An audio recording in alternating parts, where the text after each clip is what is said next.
Break नंतर तुमचं पुन्हा एकदा स्वागत। तुम्ही बघताय गाव तिथे माझा आणि यानंतर आपल्या गावाकडच्या बातम्या।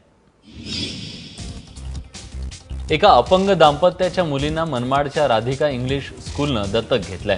सृष्टी आणि अमृता साळुंखे या दोन मुलींचा 12वी पर्यंतच्या शिक्षणाचा सर्व खर्च आणि थेट घरापर्यंत गाडी अशा सुविधा त्यांना देण्यात आल्यात। या दोन्ही मुली सध्या नर्सरी शिकतायत।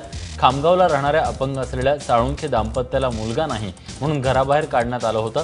त्यानंतर मिळेल ते काम करून भंगार गोळा करून या कुटुंबाचा चरितार्थ चालवला जातो।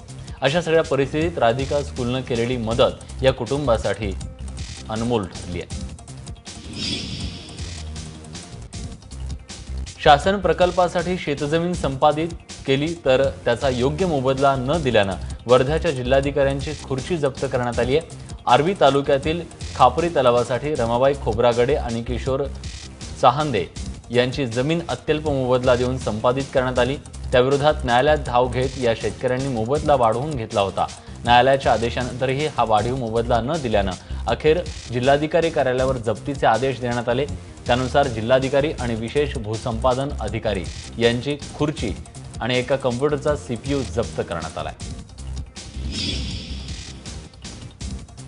रत्नागिरी जिल्ह्यात घरफोड्या करून धुमाकूळ घालणाऱ्या अट्टल चोराला अटक करण्यात आली आहे। रत्नागिरीच्या स्थानिक गुन्हे अन्वेषण विभागानं ही कारवाई केली आहे। गेल्या 4 वर्षात या चोरानं तब्बल 20 ठिकाणी केलेल्या चोऱ्या उघडकीस आल्यात। यामध्ये संगमेश्वर भागात 11, रत्नागिरी ग्रामीण पोलिसांच्या हद्दीत 6 तर देवरुख, लांजा आणि जयगड परिसरात प्रत्येकी एक घरफोडी केल्याची कबुली यांनी दिली आहे। दरम्यान या चोरानं रत्नागिरी आणि मुंबईच्या सराफांना विकलेलं 14 लाख रुपयांचं सोनं जप्त करण्यात आलंय।